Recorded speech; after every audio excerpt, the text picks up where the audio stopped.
Hello, everybody. Morning.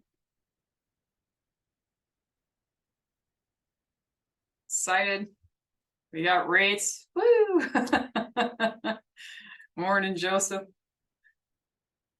Mitzi. All right. Letting people in.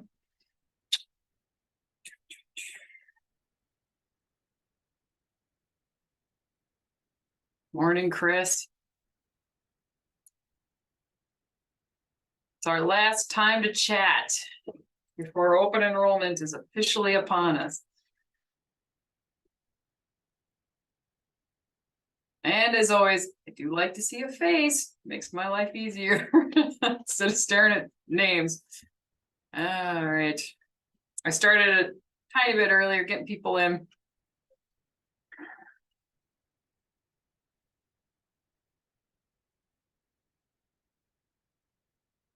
And I know rates are out, so we might be a little light on people today, but that's fine. As always, I will send out the recording. If you are not on that list, if you don't get the email after these with the recording attached to it, a link to the YouTube channel, let me know. Put your email in the chat. If you want to send it just to me or to everybody, you can.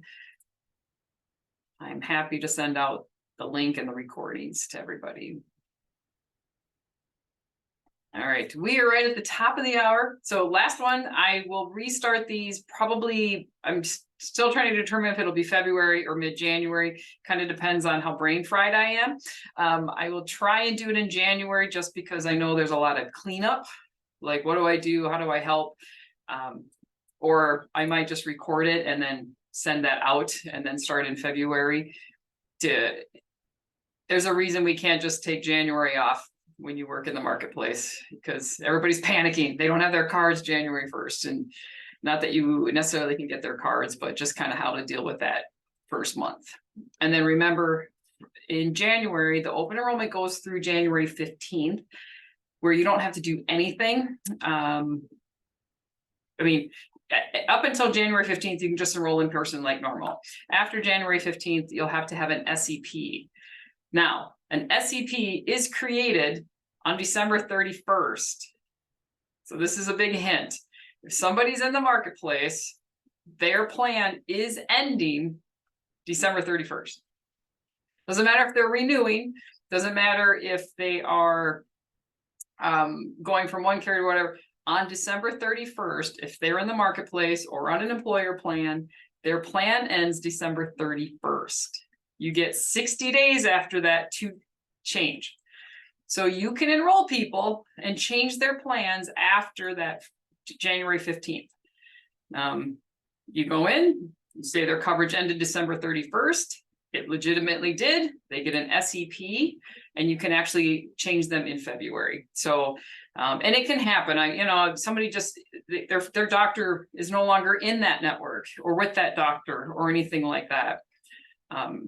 So it can be useful, or, somebody just totally didn't know that open enrollment was happening and they show up in your office on January 17th, I could change, you can do that. So if they're in the marketplace, you can still enroll them pretty much all the way to March 1st by saying their coverage lot was ending on December 31st. Bernina said, so if someone needs to change their plan this year, do you enroll them now? Also enroll them separately for 2024. Why would they be changing their plan now? There's only 2 months left. They have to have you can change it, but why? You're changing deductibles, your max out of pockets, things like that get all jostled. If they want to just change because they don't like something anymore, that would be a 2024 change. Her plan is charging her, she's enrolled in the 0. That seems like you need to dig a little deeper and figure out what's going on. Because if should be having nothing, then why is she being charged 127? Which could be a call to the customer service or agent broker side of that carrier. So today's topic is just kind of a potluck. I have a fairly long list of questions that I'm going to answer. If you think of them as we're going through this, you can put them in there and I will look at the chats later. I'll try and kind of do it at the same time, since this is going to be really kind of sporadic. They're not necessarily, questions aren't necessarily in a specific order, but quick little questions. So one of them is, how do I do my prospecting? So I am a firm believer of networking. I do my prospecting in BNI groups, the chambers. There are networking groups everywhere, and I don't do video or Facebook ads. That's just not my model. Now, I know there's plenty that do great jobs that way. That's just not the way I do it. So my prospecting is usually face-to-face. You think about, who do you want referrals from and who talks about insurance? Lawyers, accountants, financial advisors, all talk to their clients about insurance. And hairdressers. Who knew? But people will sit in their hairdressing, getting their hair done, and go, what do I do? My insurance is going up, or I don't have insurance, or my kid doesn't have insurance. So if you personally, I would go out, don't just send them an email, go out and introduce yourself. Maybe have a flyer that says, hey, I will help anybody who needs health insurance. It's free to talk to me. I'm local or whatever. So I'm a local person, local meaning the state of Wisconsin. But we do most of our business within probably a 60-mile radius, because people like to come to my office, but I do cover the entire state of Wisconsin. I do not do prospecting in other states. So that's just how I do it. It's worked for me. Other people can, work from home and they do prospecting remotely and online. You'll have to ask somebody else how to do that, but that's just how I do it. What do you do when a drug isn't on the formulary? This comes up a lot. So how formulary drug stuff works is, when you look at the formulary, if there is Humira, insulin is one of those ones that sometimes one type of insulin will be on the formulary and another one isn't. Well, what usually that means is the doctor, if they were on a different one, but Humalog's is there on their formulary, they're going to say, we want you to switch to this Humalog instead of the one you were on. And it's a pretty common practice, especially with insulin. They don't necessarily have all of the insulins available. If the doctor says, my client tried Humalog and is having a negative adverse reaction to Humalog, they would write to that insurance company why they need to stay with a specific type that isn't Humalog. The insurance company will look at what the doctor has submitted, and if it's a valid reason, then they will approve that drug that's not on the formulary. And this is for those expensive medications, those tier 4 medications. Or sometimes they only have the generics approved, because I don't know if you guys have noticed, but doctors right now tend to subscribe the most expensive medication first, and they don't even try the generics. They're not even trying the generics. There's a blood thinner out there that is about $1,000 a month. But you could get a drug a blood thinner that's been around for 1 million years for like pennies. Okay, I get it. The $1,000 one is, maybe it works slightly better and you don't have to take it as much as you do if you take warfarin. So warfarin is much smaller pill and it takes a little bit, but it's like $1. But Eliquis, some of those things, the doctors, they don't know prescriptions. They know what the pharmaceutical has told them. So some of the insurance carriers are basically the ones who are trying to regulate this by saying, we're not approving any of those expensive meds. We're only going to approve generics. Now, there are plenty of doctors and people who have tried the generics and it didn't work. Okay, maybe on the warfarin, they can never get it correct. It's just their blood thin is too high, too low, too high, too low, too high, too low. All right, we're going to switch to Eliquis and it works perfect. Okay. Then the doctor, again, can write a referral to the insurance company why they need to do this. So they're going to say, we have tried. It's kind of like the step therapy things. We have tried this generic version and it didn't work. Here's the reasons why, and we really need them to go to Eliquis. And then the insurance company goes, all right, a valid reason. Typically, when a drug is not on the formulary and it's approved, it's a tier 4. It's going to be the expensive med. So don't, just if you can't find it on the formulary, it doesn't mean it can't be accepted. One, there may be another one. Like I said, sometimes there's 2 of them that are identical. They're just one pharmaceutical company versus another. But if there's sometimes it's a generic version, but they do approve those. No guarantee. Your doctor has to give a compelling reason why you need that specific medication versus another one, or maybe it's just rare, you know, and again, they don't want doctors just signing it out. I've had clients go, how come the insurance company's not trusting my doctor? Because again, doctors don't know prescriptions.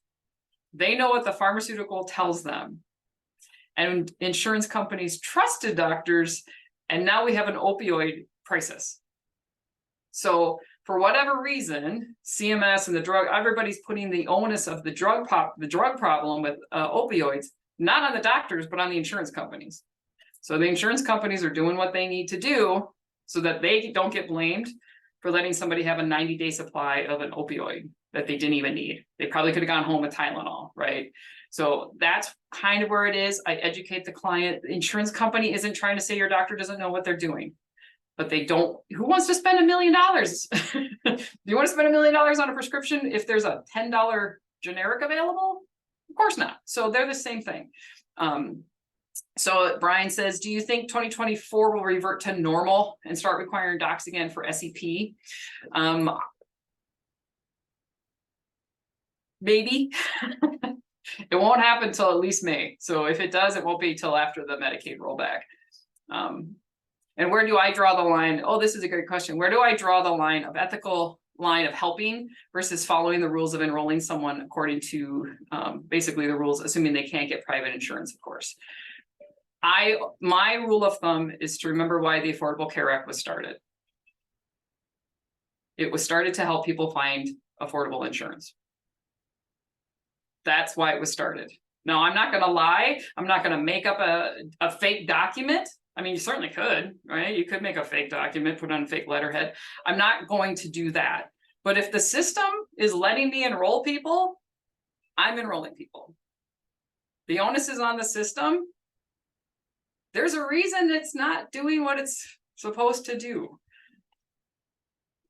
All right, the onus is on them. So that's where I am. What was the system created for? And what will the system let me do? You know, I'm not lying about making a fake document and stuff. The SEP that I talked about where December 31st, you know, coverage ended on December 31st in the marketplace. It did. I'm not lying. It totally did. Even if they stay with the same plan, the plan they were on ended December 31st, and now they're enrolling in a new plan. It may be a renewal into a new plan. That trick has worked for years. An SEP is never, documentation is never asked for when somebody is already in the marketplace and you say their coverage is ending. It never has asked for documentation. The system isn't smart. It's gonna eventually. You know, a lot of my tricks of the trade are gonna get fixed, but that's one of them. And also so we were just talking about prescriptions. One of the things I wanted to talk about as well is the drug formulary. You know, the insurance companies are doing what they can. And remember, the insurance company has almost no control over the drug formulary. The PBMs do. So OptumRx, CVS, and there's another one. They're the ones who actually control it. I don't know if you've ever tried calling the insurance company to get an answer about a prescription. They send you to whoever is in charge of their pharmaceuticals. Not that the insurance can't approve or disapprove, but they don't control the rates and all that sort of thing. So the pharmaceuticals may not be on the formulary, or it is, and somebody's like, this is so expensive. I recommend and highly recommend telling my clients to go talk to their pharmacist. What does a pharmacist do? Deal with drugs all day. They have to know the side effects. They have to know what it's for. They have to know how it interacts with other things. Talk to your pharmacist and see if there is a generic alternative or a similar alternative that's less expensive. It has been harder because pharmacists, again, they're overworked, overwhelmed with work, understaffed, you know, and so you don't necessarily have your local pharmacist that you know all the time, but there are those out there. There are some small pharmaceutical, you know, drug prescription places that are small, and absolutely go talk to them. Tell your client, get to know your pharmacist. I think pharmacists used to say more to people, but then they got slammed for not agreeing with the doctor. So they just kind of backed off, and they're like, okay, outside of, hey, you can't have these two meds together because they'll kill you, which happened to my grandmother. That's how I started talking to a pharmacist. She showed up to pick up prescriptions and he said, I'm not giving this to you. These two medications together will kill you. And she's like, what? And so she got to know her pharmacist, and that's what made me go, all right, I should talk to my pharmacist. When I was pregnant with my child, I had to take blood thinner shots, which is unusual because my blood clots better than it should. So just in case, so I wouldn't get a blood clot while I was pregnant, I took these shots. And my pharmacist was like, this is weird. And we ended up becoming friends. So, because he was like, this is really strange. Why would you do this? Well, you do it with shots because then it doesn't go through into the baby. If I had taken it orally, it would have gone into the baby. So it was like, oh, okay. But it was unusual. And he took a moment to just ask me why. I explained why. He was like, okay, that's a legit reason. And then we became friends. And I could go to him. Any of you that are on today or watching these recordings that are in Walmart, make good friends with the pharmacist. Obviously, don't bug them when they're slammed, but ask them, what is it? How does your system work? How can I help you as an agent? What would you, what's the two things you want every client to know? Get to know them. And then they're going to go, all right. And they're going to send people to you. They're going to send people to you while you're sitting in Walmart and when you're not sitting at Walmart. Get to know your pharmacist. In what ways do I touch my clients throughout the year? So I touch them in a couple of different ways. One, I send birthday cards.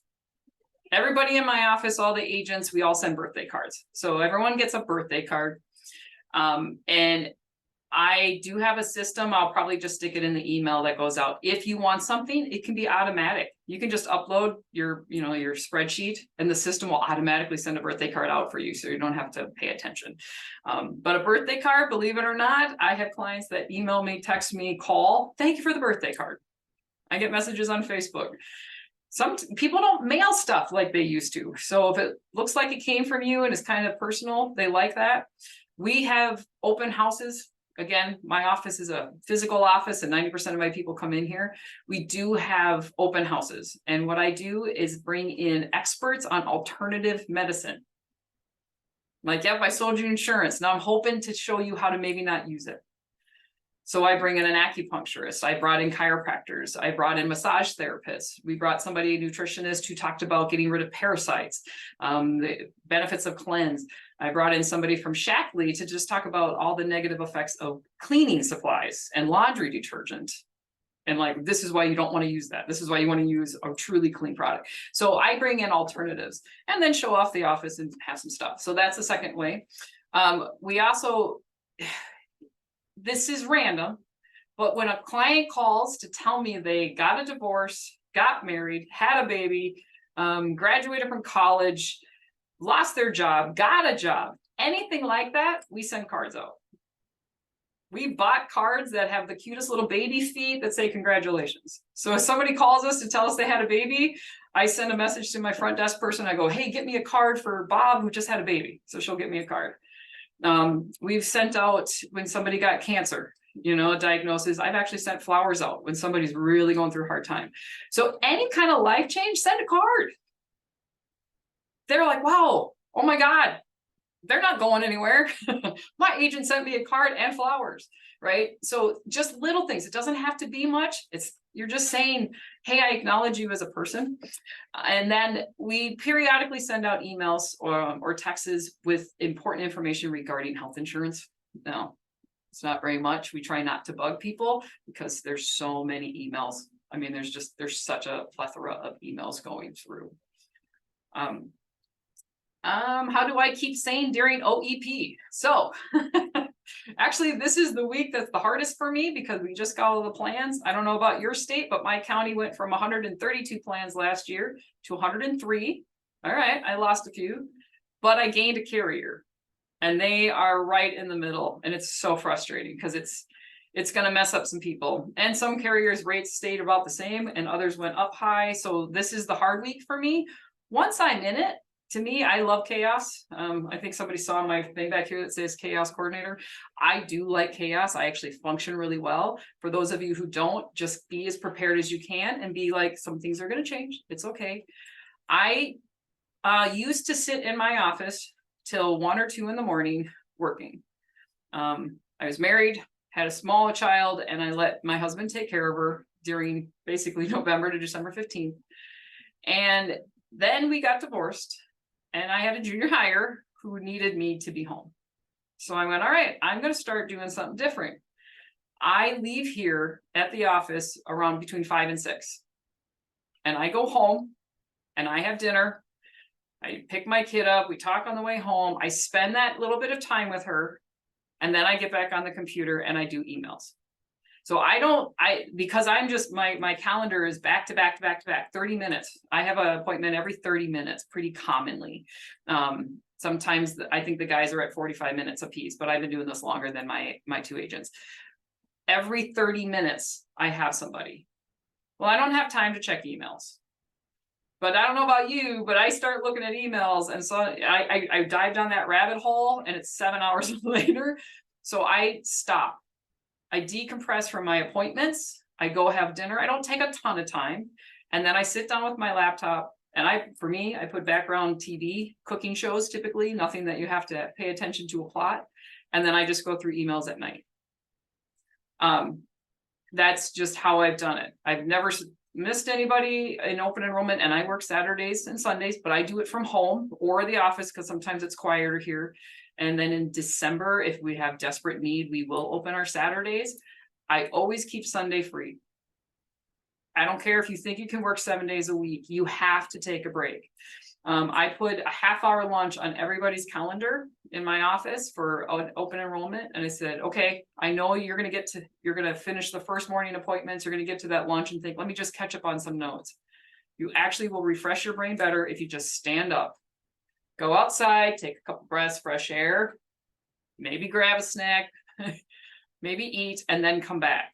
If you don't, you will actually work more efficient. So that's what I do. I am a wine drinker, so I will have a glass of wine sometimes late at night, and I'm just drinking some wine and typing. And then, if I work till 3 in the morning, I end up having a couple glasses of wine. But I'm trying to work less. I do have less clients this year, but that's how I stay sane. You've got to take breaks. If you think I just got to stay up till 7 in the morning all night, you're not actually working efficient. You've got to take a break. And when you can no longer take breaks, that's your sign to find an assistant. People have asked, when do you find an assistant? If you're working that much, you need to find somebody to take a load off, even if it's part-time, where they're just answering the phone calls for you, right? Something that you can take off so that you can keep working. What should you do? When should you put people in different policies, and how do you quote that? Different policies, and if you're not familiar how to do that, at the end of the application, before you enroll them, when you're picking the plan, there is a way to separate them on Health Sherpa and at healthcare.gov. So that's how you can separate them and put them in separate plans. So I'm going to give you my few reasons of why I put them in separate plans. One person in the family is sick and the other person is not. Well, let me put the sick person in the better plan, lower max out of pocket, better copays, whatever is, maybe it's the right doctor. Well, I have a healthy person who never goes to the doctor. Why should they be in that more expensive plan? So I'll put them in a bronze plan. In fact, often what I do is I put them in a bronze plan and I layer them. I give them accident protection, gap protection, the in-pocket, something. If they're healthy, I don't even need to do the in-pocket. I put them in underwritten plans. And it will cost them less to do that than to have them both in the higher plan.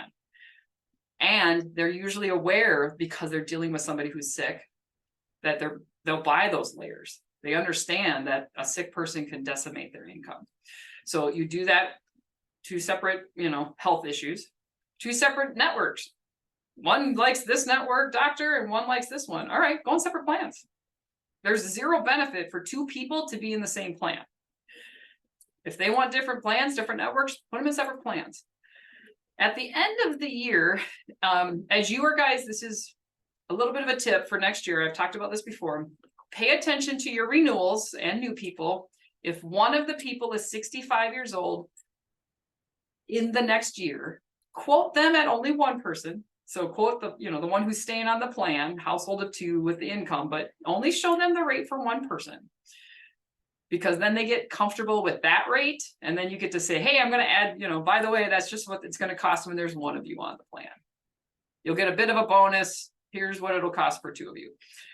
But if you have somebody who's already in the marketplace and the oldest person, the person turning 65, is listed first, it's often better to put them in separate plans for the next year. Or you have to do the redirect. You have to go to healthcare.gov and you have to swap who's primary and who's secondary. And it's kind of tedious. It takes a long time. So instead of doing that, just explain to them, all right, this year, I'm going to put you in 2 separate policies. It can be the same policy. It can still be Anthem Blue Cross's Bronze 27 plan. But that way, when the Medicare person drops off, the person who was listed second isn't second in the policy. They're on their own. And it doesn't cause all the problems, because when you have somebody who's oldest listed first and you terminate them to go on Medicare, what happens is this person who was secondary ends up canceling that policy. Then they start with a new policy, a new member number, new deductible, new max out of pocket. The auto pay doesn't work anymore, and it causes some hassle. So instead of having to deal with that hassle, right from the beginning, go, all right, I'm going to put you in 2 separate policies. Yes, the secondary person is going to get a new member number and they're going to have to set up a different auto pay, but you're doing it at the beginning of the year so that they don't have to do it in the middle of the year, in the middle of chaos. And the carriers, for the most part, are pretty good. If he was over here and it gets canceled, of moving the max and deductible over to this one, but it takes time and it's a hassle. So list them separately if the 65-year-old is listed first in the marketplace. But if you can do it, make sure you put the youngest person first. And I always tell people that. Now, if you're trying to quote those 2 separate policies right now, none of the systems are smart enough to quote them in separate policies. What I typically do is say, we can do this. We can enroll you in separate policies. And I tell them, just be upfront. The system won't let us do this, but we're gonna do some rough math. Just take whatever the higher, most expensive plan is and divide it in half, and take the second one that you're quoting. So you're quoting 2 60-year-olds in the silver plan, unless I'm throwing out numbers, and it's $600. You say it's roughly going to be $300 for Shirley. And all right, Bob, we're going to put you in this bronze plan and it's $200 with 2 of you. So it's going to be roughly $100. You're going to be paying around $400. Is that doable? Then when you get through, you do the application, you actually find out it's typically close to that amount, give or take. Because what happens is the tax credit does get divided into the silver plan, but if there's leftover, sometimes I've seen the bronze plan cost nothing because the cost of that individual person was less than what his portion or her portion of the tax credit was. So there's no way to do it, but that has typically worked. They understand, all right, this is a rough estimate. We'll know the true numbers once we get to the end. Now, if they absolutely have to get the true numbers, they don't really want to quote, say, okay, let's do this application first.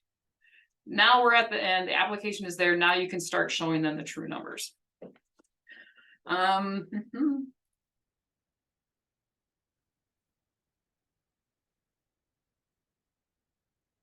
Looking, I've answered a couple of these. How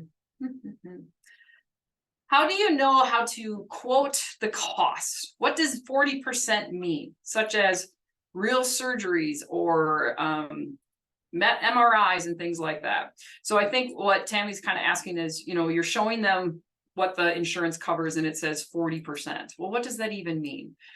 You can go online, you can just Google this and say the usual and customary costs for heart surgery. What's the average cost? And it'll show you. But if you have a deductible and a max out of pocket and you have surgery or you have 1 night in the hospital stay, you can tell your client you're going to pay the max out of pocket. Even if it's an outpatient surgery, those are 10, 20, 30,000, you're going to pay the max out of pocket. So it may be 40%, But what does that mean? It's still going to be it's going to still typically be the whole cost.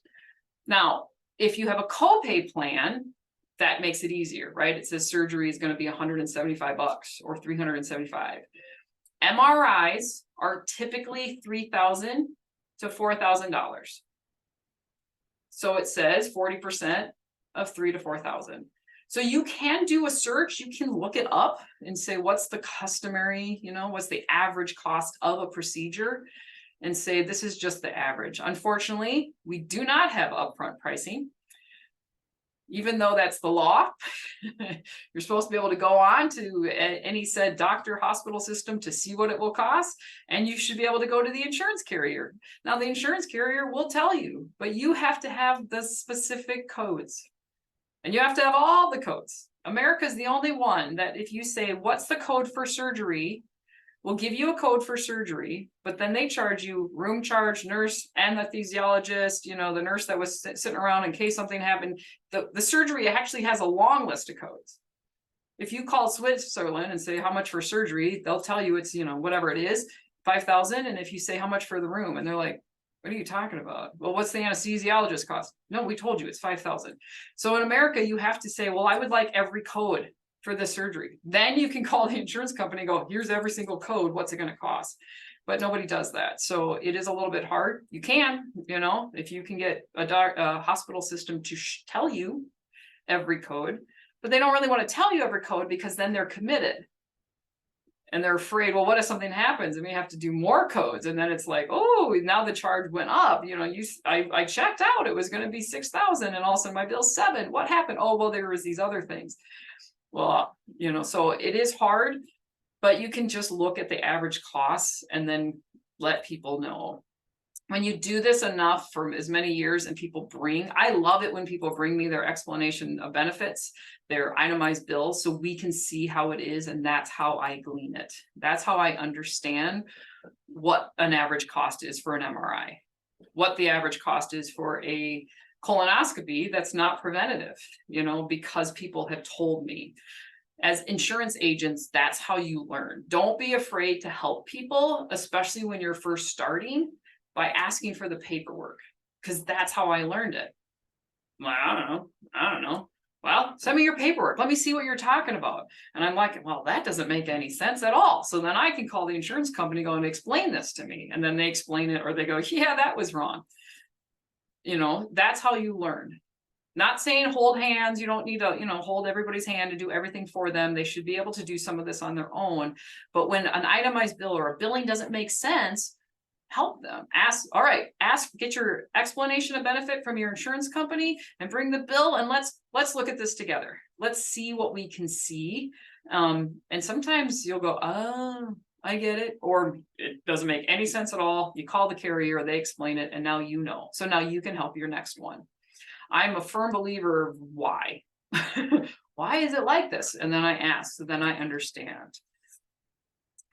Somebody asked, do hospitals offer financial counseling? I don't know if they offer financial counseling, but they usually will set up payment plans. That's pretty common. They can't, as long as you keep paying. But a lot of hospitals are one in our area who's huge, owns their own collection company. So if you don't abide by their rules, they'll send you to collections. And one of the rules was you had to finish paying off a payment plan by a certain amount, but they never told my client this. So he'd been paying every month on time for 2 years, and all of a sudden he got sent to collections, and he's like, what's happening? And they're like, oh, well, that payment plan was only good for 2 years. What? Hospitals, you can go to nonprofits. They truly are a little bit better, but unfortunately the for-profits are starting to grow. One person's asked me, how do I reconcile my book of business? You know what? I don't, and I probably should. I have a person now who kind of does part-time work and does our commission statements for us, and we've only recently started doing that. My book of business is so large that unless I lose a lot, I don't even notice it. But it's really running those commission statements. And it is hard when it's the Affordable Care Act because you're getting paid a month behind, right? So everybody who pays for January, you're going to get paid in February. But on the marketplace, people can wait 3 months before they pay. So sometimes you're not getting paid because the person hasn't paid yet. They paid their January, and now they didn't pay February, they didn't pay March, and then in April they pay for February, March, and April. Then you're going to get your commissions. But if on February you're looking at your March commissions going, or February's commissions mark going, how come I didn't get paid for so and so? And then you reconcile it, and they're like, yeah, because they didn't actually pay yet. So it can be a little bit tedious. I know in the states that there's particularly Florida and Texas, where a lot of those no-call agents are, and where clients have been stolen, it makes it a little harder. It's almost a full-time job, or it's a part-time job, and maybe it's worth hiring somebody to follow that. Because once you see the spreadsheet, my person will run a spreadsheet. Hey, here's the 7 people we haven't got paid for. So then she contacts the insurance company and goes, here's the 7 people we haven't gotten paid for. And then they're like, hey, can you submit that in this document? So then she submits it in that document. And then we finally get it reconciled, right? It can take time. And I mentioned this a few weeks ago. That doesn't earn me money. That's not what builds my business. So I don't do it. I don't have time for that, not anymore.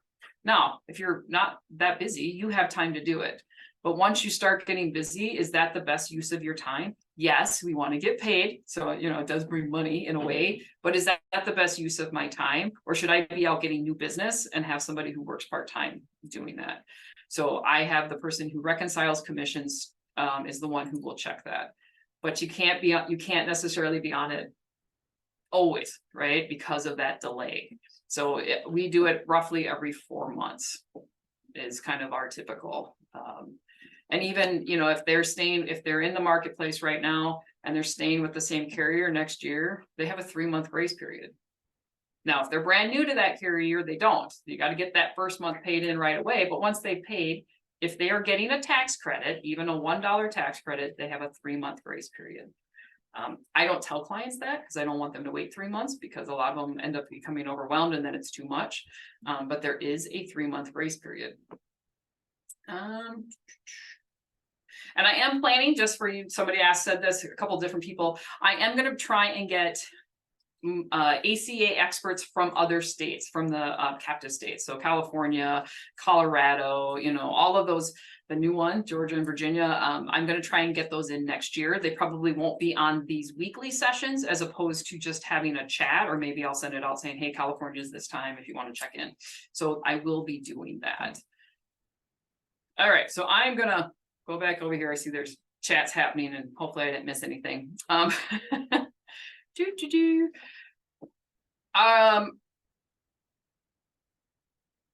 Get all the way back here. The 51 and 52-year-old don't qualify for tax credits on the marketplace. They are currently on a short term. What would be a good fit for them that is affordable? So there is the argument that the marketplace is affordable. If they don't qualify for a tax credit, that means the rate is already less than 8.5% of their income. So if they pay the rate, they're paying the same percentage as everybody else who's getting a tax credit. So it's kind of how you spin it. That honestly, the marketplace is the best coverage. Okay, guaranteed issues, free preventative, there's a cap. It is, as far as insurance goes, it is the best out there. Now, I do understand my 27-year-old who makes, $50,000 doesn't want to spend $300 on his insurance because they never go to the doctor. All right, we put them in a short term so that they're paying $150 a month instead of $300 a month, but they're being protected, because there are the ones that if you don't give them something that's affordable, they won't have any, right? I know that 27-year-old wouldn't have insurance for $300. But I also know 27-year-olds do dumb things. They go, mountain biking, they fall off the ladder, and then they're in medical debt for years. So that's when I offer those alternatives. Now, short terms, any moment, it could be gone. And of course, it could come back. But if you really want to put somebody in a short term, start on December 31st. Because if the ruling comes down, and I know we're kind of waiting to see, the theory is it's going to start on the 1st. Well, if you can enroll them as of January 1st, then enroll them in December 31st. So you can do that. If the short terms go away completely, or they're only allowed 3 months, I we'll talk about that. There are some alternatives out there. I don't necessarily want to do it right now because I really want you to either get them in the marketplace or short-term December 31st. And it's not long, but it can be complicated, and you need to understand the pros and cons of not being on the marketplace if the short terms go away, so that you can tell your clients. They need to understand the risks, and there are people who will absolutely take the risk. They will. But remember, if they don't qualify for tax credit, that means it's affordable. They're thinking it's, oh, this is too expensive. And I would say, oh, that means you're making enough money that it's already affordable for you. It's less than 10%. Yes, I know it's 8.5, but 10% is easier to remember. Virginia, does anyone have a small group suggestions for disability or individuals that list bill? Same for dental, vision, and life. I'm in Florida. Group is only 5, and then 3 family members. So yeah, I love one, Colonial Life. They work just like Aflac, but they're cheaper. You only have to have 3 people, or yeah, 3. Actually, I think you only have to have 2 people in a job, and only 1 person even has to take it. And it will let you get dental, let you get vision, let you get life, critical illness, disability, accident. So I like Colonial Life, and Manhattan Life will also do that. So those small businesses, and the nice thing is that for Manhattan a little bit, but Colonial Life, because they're actually individual policies. If somebody leaves, that policy goes with them. So I use Colonial Life, honestly, for most of my under 10, because it's so easy, and that gives them all of the benefits, not just dental. It gives them disability, short-term disability and stuff. If you would like a contact with Colonial Life, I've got one. He's great. His name is Maynard, and he will give you the shirt off his back. So I have a great contact, but you can find your local ones. They are also good references in health insurance, because they don't have health insurance. Brian said, just because they don't qualify for tax credit doesn't mean the marketplace is a no-go. Yep. They need to understand it. Are the rates different off the marketplace? They can be, but it's not a lot. It's not like on the marketplace, it's $700, and off the market, the same plan's $500. They're not allowed to do that. It can be a little bit cheaper, and sometimes it has different benefits. They're throwing a little something extra. Just remember, if you enroll somebody off the marketplace and now they qualify for tax credit, that's what happened when President Biden, I'm trying to remember which one, got rid of the income cliff. There were all of these people that were directly enrolled that had to end that coverage and come on the marketplace, but they only got the tax credit for the few months that they were on the marketplace. So if somebody doesn't qualify and you have them directly enrolled, which can be fine, but let's say they don't qualify because they have a great job, and then they lose their job, and now they would qualify for tax credit. Or they're self-employed. I've seen this. People who are self-employed are like, well, I make $150,000. And I'm like, okay, but that's what they bring in. That's not their adjusted gross. Adjusted gross turns out to be $30,000, and they could have had most of their insurance paid for. So if you put them off the exchange, you're going direct to the carrier. Be aware that that will never get them tax credits if their life situation changes. Now, I have some retired people who are never going to lose it because it's a pension, their 401k, their social security, whatever, they make it's fixed income that is significantly high, good for them. Okay, they're never going to suddenly lose their social security. I mean, they might, but you know what I'm saying. Okay, I could use them direct, but I typically just put them on the marketplace.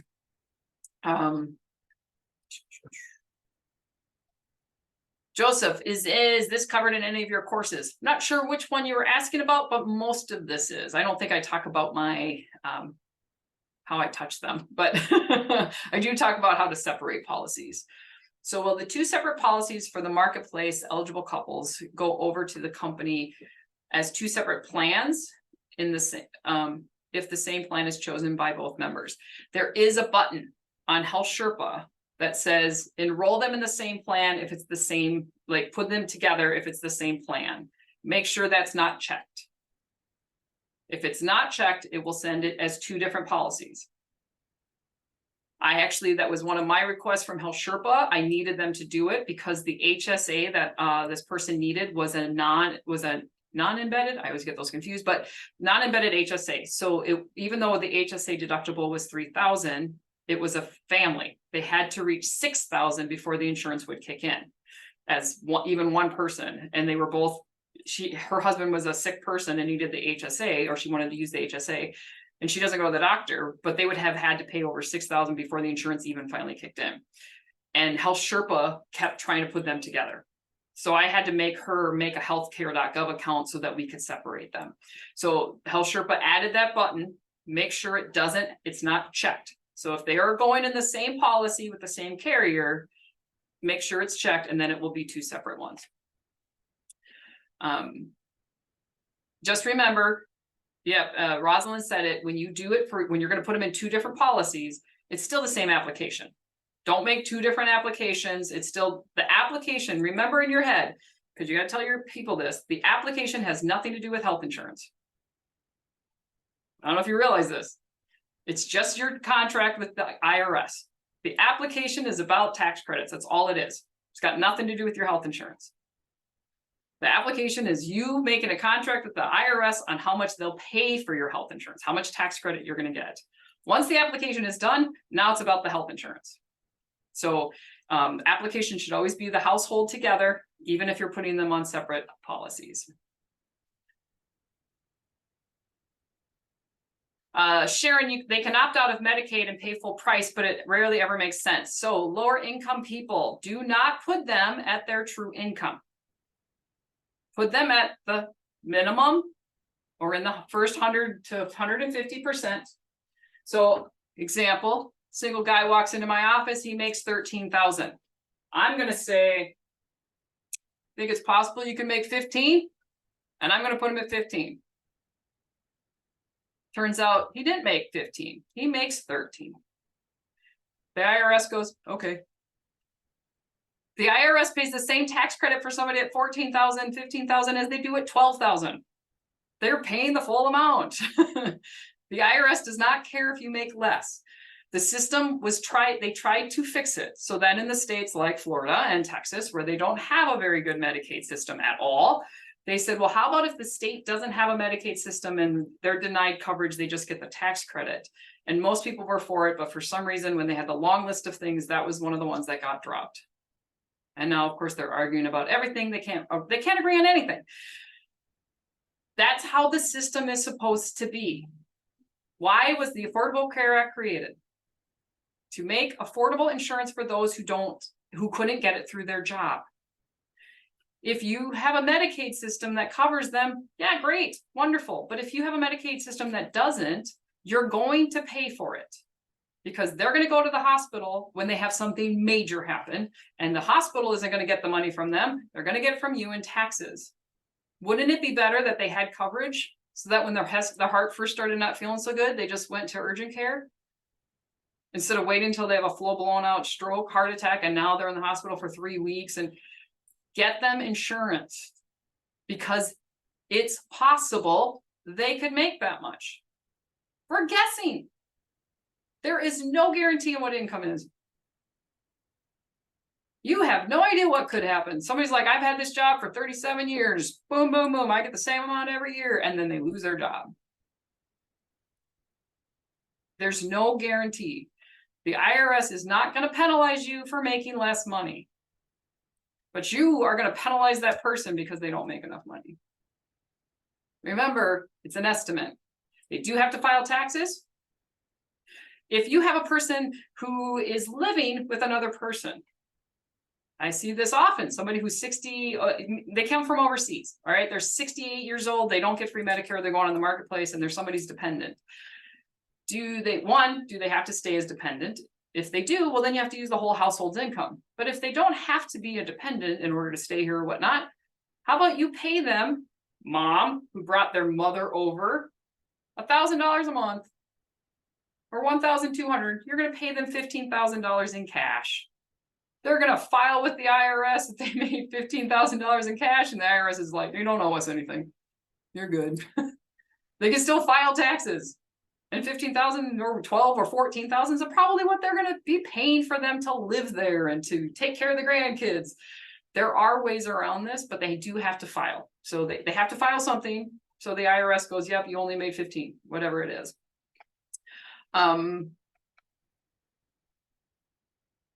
So you can choose different plans from different carriers. Yes. All right. Can a person opt out of Medicaid so they can get on ACA? So I believe I told my story in the past, and I will tell my personal story for this situation. It's how the system is working right now. In Wisconsin, we actually have a pretty good Medicaid system. We are not an expanded state, but we had coverage for anybody below 100 percentile, everybody for years, many, many years. Male, female, boys, girls, up to 18, really good insurance, but anybody under the 100% of federal poverty level. So when I first started doing this, I was not making much. I worked 2 days a week in the office, and I went onto the marketplace, household of 3, and it said about my daughter that she probably qualifies for Medicaid. I'm like, oh, all right.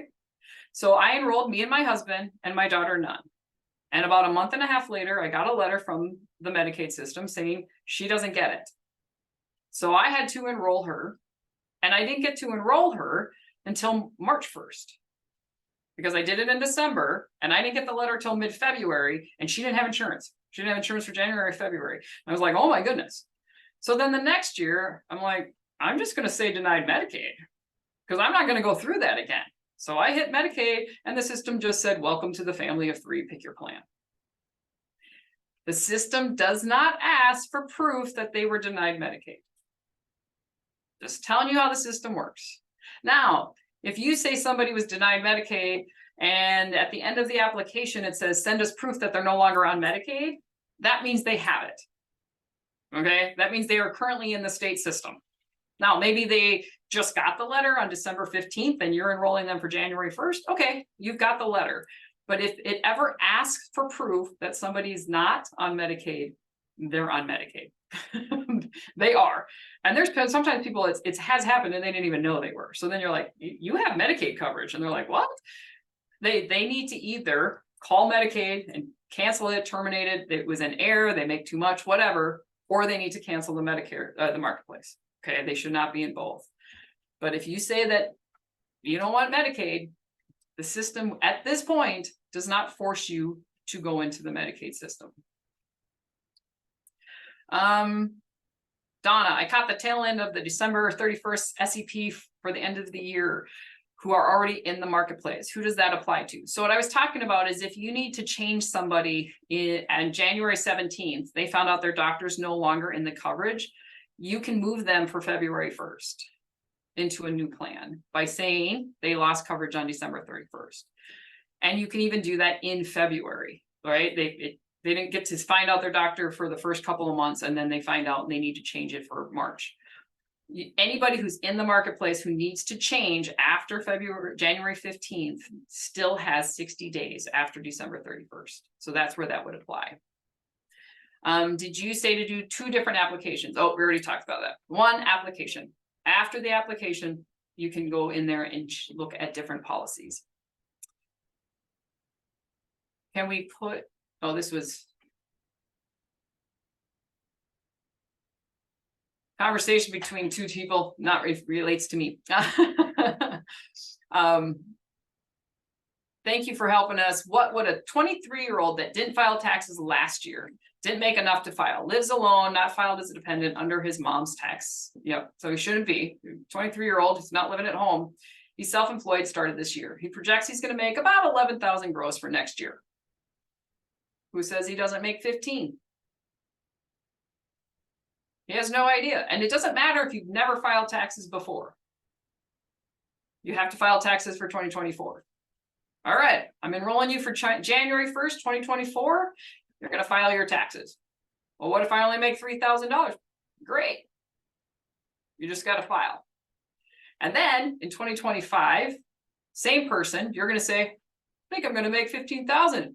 The system will say, that seems a little low from what you, or a little higher than what you've reported in the past. Yep, there's been a change.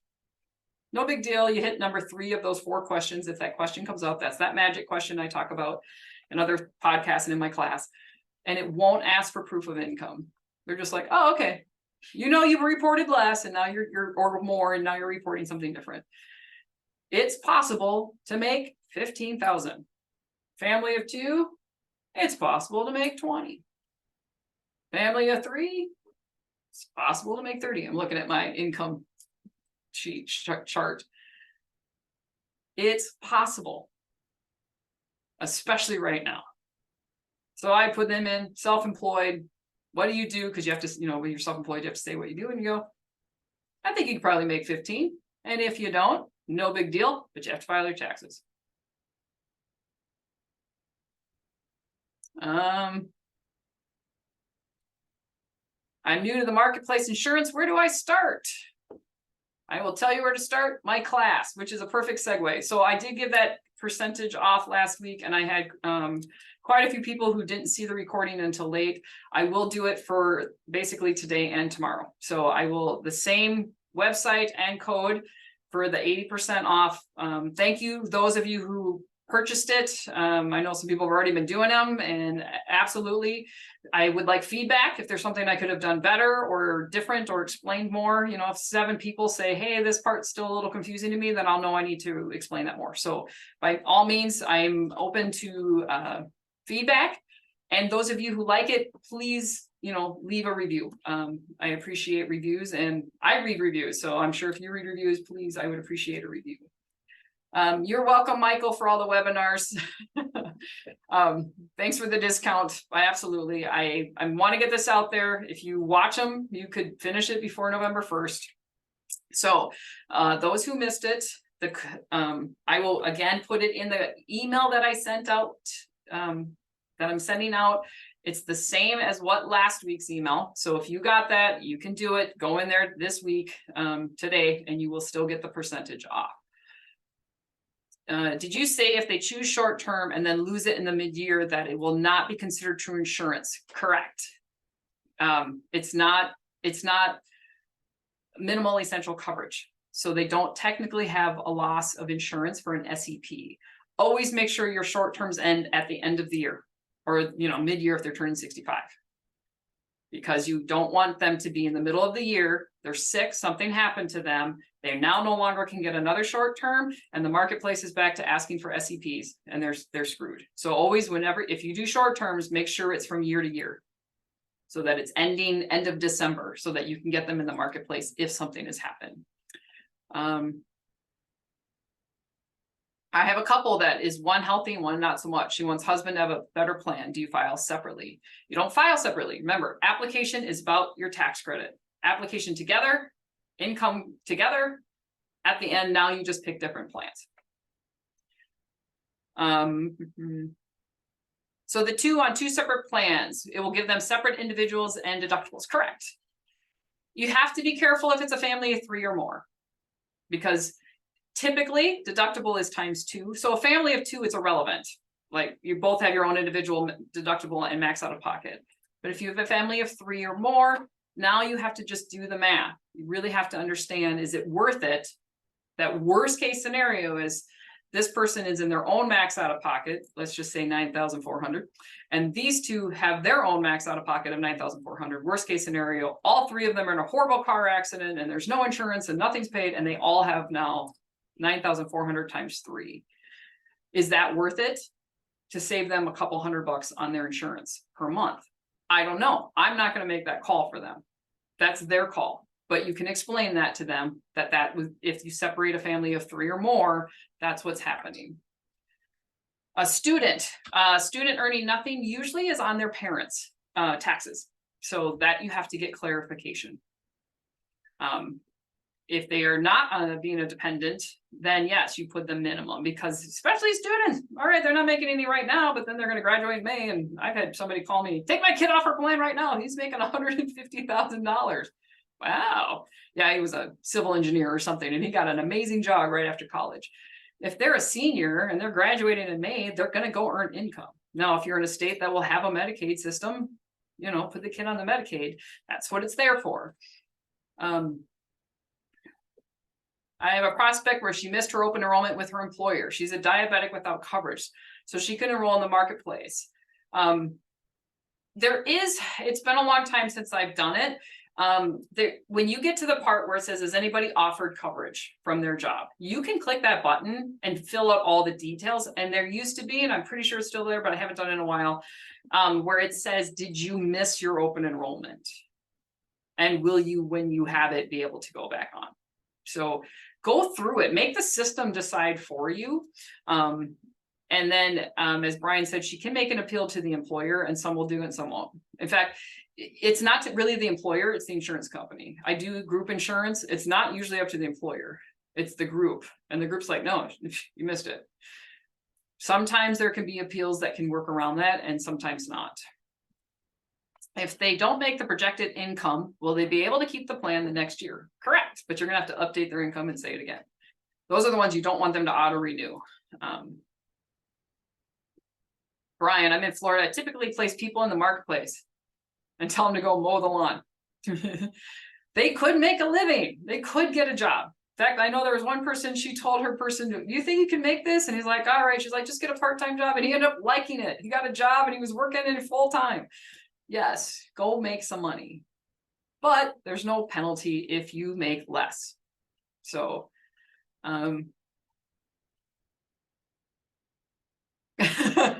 so I'm reading a long conversation. So no penalty. I read different things. This is a student who is not working, so she should file, and it's zero. It's okay. She has income from her loan. She lives off something. Her parents pay for everything, but don't claim her. Okay, so they're paying for everything. So remember when I was talking about you can edit? All right, they're paying for it. Then they should give her a receipt that they paid her $12,000 or $15,000 in cash. Then she can file, and she made $15,000 in cash. But if you put zero in the system, it won't work. You have to put, remember, it's an estimate. It's my best guess for the future.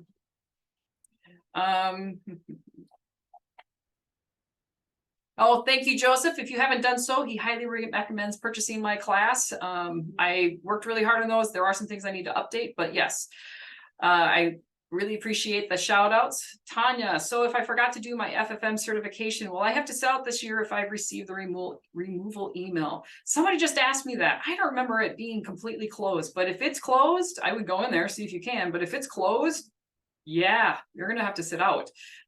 So please go check, go on to the FFM. I don't know what that email said because I'm a delayer, so I don't delay. As soon as that certification comes out, I'm just on it and done. But I'm not sure what the email said regarding that the FFM certification. Go log on, see if you can do it, because I think they're just saying you didn't do it, we're removing you. I'm not sure if it's saying that the training is closed. If anybody else knows that answer, please let me know. All right, Lynette, I got your email. We're way past time, so you guys can certainly go. I know it's the last one. I've heard you discuss the consent forms, but it still doesn't stick in my head. You have them sign a consent form at the beginning and then have them sign something else. Correct. You have to have the consent to do the application. So I show them the quote. They're like, yep, let's do this. Then I'm like, I'm going to text you the consent. Or in my office, I actually have them sign it before they come sit in my office. And then when I'm going through the application at the very end, those attestations, for me, I have a sheet of them sitting here. I actually hand them to them. And I said, all right, check agree or disagree as I read them to you. And then they sign it and date it. And I've got that. I also sent that out text via FormDr via text, and they can just enter it right then.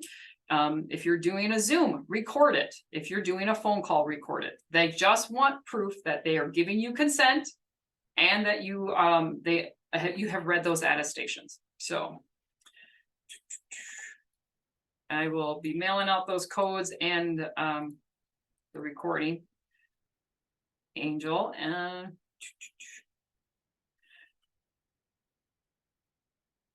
yep, Donna, if your short-term ends, they're in the middle of the year, that is not an SEP. It's not a matter of tax credit. They just don't get it. Now, again, this year, nobody asked, nobody cares. They're letting anybody enroll. If they actually call healthcare.gov, they're enrolling them. But make sure the short term is whether you're in a state that lets you do 3 years or not, that ends at the end of the year. Virginia, what is magic? If a pop-up says the past 2 years show a higher income, do you say life change event, loss of job? it's the loss of job one. It's number 3. So for those who don't know, when you put in the income and then it says, hey, your income basically is higher or lower than what has been reported in previous years, select one of these 4 reasons why. It's the one that says job change, retirement, whatever, which I'm pretty sure is number 3. If you click that button, it will not ask for proof of income. So that's called the magic question. Love it. Can I send the attestation forms? I can. I will. I've shared you with most of you on FormDr how I do it. I have given FormDr permission for anybody who says, hey, can I just use Chris's at Next Step Insurance? I've emailed them.